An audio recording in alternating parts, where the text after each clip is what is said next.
اللہ تعالیٰ نے آپ صلی اللہ علیہ وسلم کو عرب کے علاقہ کے اندر بھیجنے کا انتخاب فرمایا۔ عرب کے لوگ انتہائی سخی تھے، سخاوت انسان کی فطرتی چیز ہے۔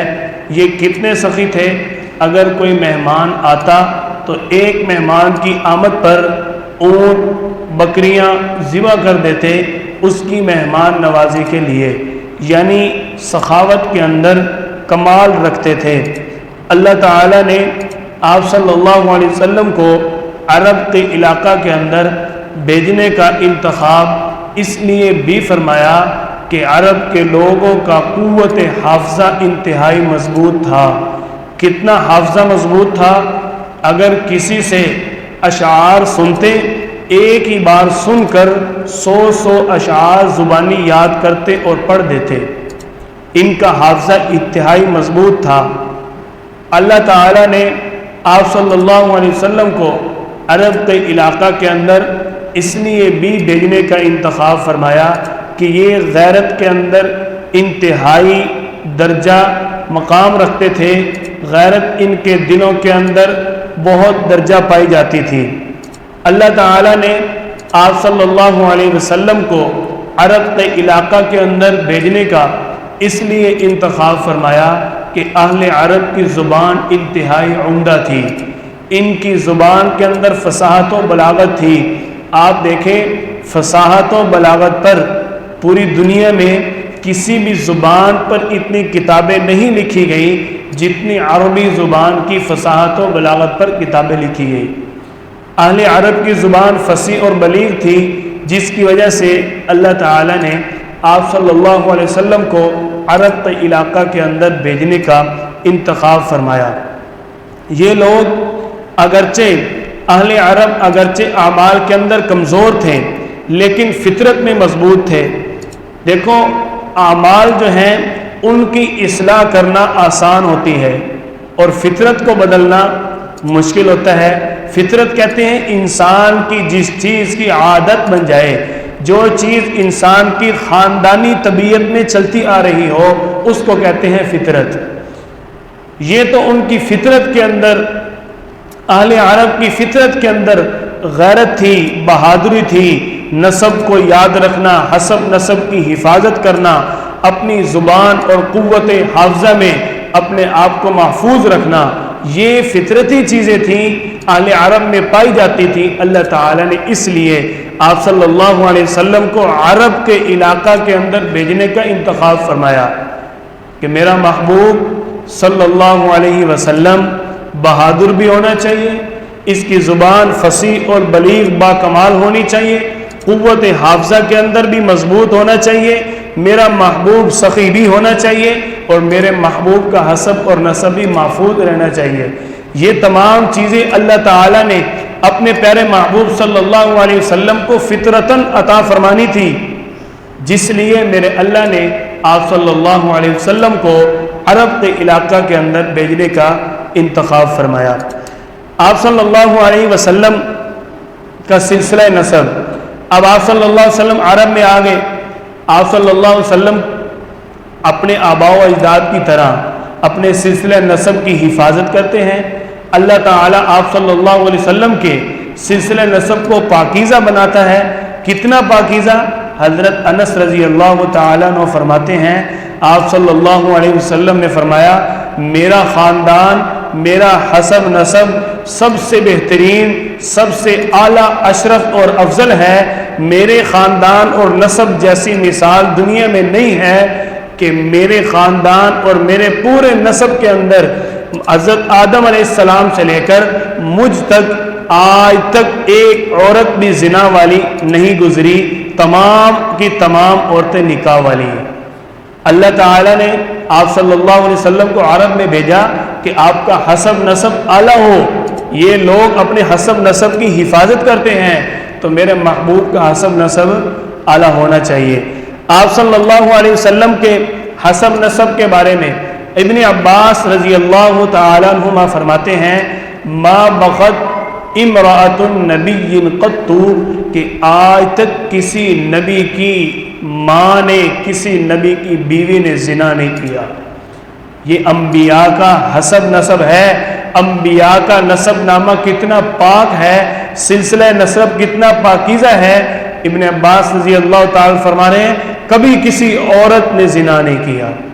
ابو سفیان رضی اللہ تعالیٰ عنہ ابھی تک مسلمان نہیں ہوئے تھے، روم کے بادشاہ کے دربار میں جاتے ہیں، آپ صلی اللہ علیہ وسلم کے دعوی نبوت کے بعد اپنا معاملہ ڈسکس کرنے کے لیے، بات چیت کرنے کے لیے، معاملے کو سلجھانے کے لیے کہ میں ایک بڑے بادشاہ کے پاس جاتا ہوں، وہاں جا کر یہ اظہار کرتا ہوں ہمارے علاقے کے اندر ایک شخص ہے محمد بن عبداللہ صلی اللہ علیہ وسلم، وہ نبوت کا دعویٰ کرتا ہے۔ ابو سفیان جب بادشاہ کے دربار میں گئے تو بادشاہ نے پوچھا کیف نسبہ فیکم، اس کا نسب نامہ کیسا ہے؟ بادشاہ کیا پوچھ رہا ہے کہ پہلے یہ بتاؤ جو شخص نبوت کا دعویٰ کر رہا ہے اس کا نسب نامہ کیسا ہے، اس کے سلسلہ نسب کیسا ہے؟ تو ابو سفیان ابھی تک مسلمان نہیں ہوئے تھے، کیا کہنے لگے؟ ہوا فینا ذو نسب، اس کا تو نسب بڑا اعلیٰ ہے، بڑے عالی خاندان والا ہے وہ۔ تو بادشاہ نے کیا جواب دیا؟ انبیاء بڑے خاندان میں سے ہوتے ہیں، یہ جو صفت آپ بتا رہے ہیں یہ صفت نبی کی ہو سکتی ہے، غیر نبی کی نہیں ہو سکتی۔ تو بادشاہ نے اس بات کی تائید کر دی، آپ صلی اللہ علیہ وسلم کا سلسلہ نسب اللہ تعالی نے کتنا پاکیزہ بنایا، ایک شخص ابھی تک مسلمان نہیں، آپ صلی اللہ علیہ وسلم کے خلاف دوسرے بادشاہ کے پاس گئے، تو وہاں جا کر اقرار کرنا پڑا، کیوں؟ حقیقت ہے اللہ نے اسی لیے آپ صلی اللہ علیہ وسلم کو عرب میں بھیجا اور انتہائی پاکیزہ خاندان کا انتخاب فرمایا۔ خاندان کون سا؟ بنو ہاشم۔ آپ صلی اللہ علیہ وسلم کے پردادا کا نام بنو ہاشم، حضرت ہاشم حضرت عبد المطلب کے والد محترم، ان کا اصل نام عمر ہے، اصل نام ہاشم نہیں ہے۔ ہاشم ان کا نام مشہور ہوا، اس کی وجہ یہ بنی مکہ کے اندر قحط پڑا، بھوک کا عالم ہوا، تو آپ صلی اللہ علیہ وسلم کے لیے اللہ تعالی نے عرب کا انتخاب اسی لیے فرمایا کہ عرب کے لوگ سخی ہوتے ہیں۔ تو جو حضرت ہاشم آپ صلی اللہ علیہ وسلم کے پردادا، انہوں نے بوٹیوں کا شوربہ بنایا، اس کے اندر روٹیوں کے ٹکڑے ملا کر بھگو کر اہل عرب کے غرباء کو کھلانا شروع کر دیے، تو ان کا نام وہاں سے ہاشم پڑ گیا۔ ہاشم کا معنی ہے روٹیوں کا چوڑا بنا کر لوگوں کو کھلانے والا، وہاں سے ان کا نام ہاشم مشہور ہو گیا۔ یہ اہل عرب کی عادت تھی، جو بندہ جس صفت کے اندر اعلیٰ معیار رکھتا اس کو اسی نام سے یاد کیا کرتے تھے۔ آج بھی آپ دیکھ لیں قیصر محمود صاحب جاپان والے، کہا جاتا ہے کہ نہیں؟ کہا جاتا ہے نا فلاں شخص کپڑے والا، اور کہا جاتا ہے نا جو بندہ جس کام کے اندر جس صفت کے اندر ماہر ہو، مشہور ہو، اس کو لوگ اس سے نام سے یاد کرنا شروع کر دیتے ہیں۔ اس لیے آپ صلی اللہ علیہ وسلم کے پردادا عمر کا نام ہاشم مشہور ہو گیا، تو آپ صلی اللہ علیہ وسلم کو اللہ تعالی خاندان بھی سخی عطا فرمایا۔ قبیلہ جو اللہ نے عطا فرمایا، آپ صلی اللہ علیہ وسلم کے قبیلہ کا نام ہے قریش۔ قریش کہتے ہیں بحری جانور جو اتنا بہادر ہے، سمندر کے اندر تمام جانوروں کو وہ کھا سکتا ہے، اس کو کوئی نہیں کھا سکتا۔ تو قریش والوں نے اسی جانور کی بہادری کی صفت دیکھتے ہوئے اپنے قبیلہ کا نام قریش رکھا۔ اللہ نے آپ صلی اللہ علیہ وسلم کو قبیلہ بھی بہادری والا عطا فرمایا، اس لیے اللہ نے اہل عرب میں آپ صلی اللہ علیہ وسلم کو بھیجا، میرا محبوب بہادر اور سخی خاندان میں سے ہونا چاہیے۔ آپ صلی اللہ علیہ وسلم کو جو اللہ نے والدہ عطا فرمائی، والدہ کا نام ہے آمنہ۔ آمنہ کیا معنی ہے؟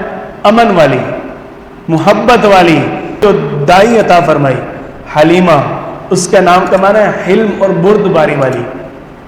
اللہ نے آپ صلی اللہ علیہ وسلم کو جو بھی چیز عطا فرمائی، اعلیٰ عطا فرمائی۔ یہ دائی جس قبیلے سے آئی، بنو سعد قبیلے کا نام ہے، سعد کا معنی ہے سعادت والی۔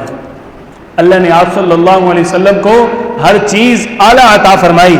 آپ صلی اللہ علیہ وسلم کے سلسلہ نسب کی بات چل رہی تھی، حضرت عائشہ رضی اللہ تعالیٰ عنہ پر جب تہمت لگی، اللہ تعالیٰ نے 10 آیات نازل فرمائی۔ ان میں ایک آیت ہے وَلَوْلَا إِذْ سَمِعْتُمُوهُ قُلْتُمْ مَا يَكُونُ لَنَا أَن نَّتَكَلَّمَ بِهَذَا سُبْحَانَكَ هَذَا بُهْتَانٌ عَظِيمٌ۔ اللہ تعالیٰ آل اسلام کو تنبیہ فرما رہے ہیں، کیا قُلْتُمْ مَا يَكُونُ لَنَا، تم نے کیوں نہ کہا أَن نَّتَكَلَّمَ بِهَذَا، اس بات کے بارے میں، اس واقعے کے بارے میں، اس سمعتموہ، جب تم نے سنا اس بات کو، کیوں نہ کہا، کیا نہ کہا سبحانک ھذا بہتان عظیم، یہ تو پاک ہے اور یہ بہت بڑا بہتان لگایا جا رہا ہے۔ اللہ تعالیٰ خود فرما رہے ہیں کہ تمہیں سنتے فوراً کہنا چاہیے تھا کہ یہ بہتان عظیم ہے۔ اللہ نے قرآن پاک کے اندر جس لفظ کے ساتھ، جس صفت کے ساتھ، جس بات کے ساتھ عظیم کا لفظ استعمال کیا، جب سے دنیا قائم ہے اور جب تک قائم رہے گی اس کا بدل نہ آیا ہے نہ آئے گا۔ اللہ تعالیٰ نے فرمایا ربنا عظیم، اللہ جیسا رب ہے کوئی؟ اللہ تعالیٰ نے فرمایا انک لعلی خلق عظیم، آپ صلی اللہ علیہ وسلم کے اخلاق جیسا کوئی ہے؟ نہیں ہے۔ اللہ تعالیٰ نے اسی لیے فرمایا بہتان عظیم، یہ بہتان عظیم ہے۔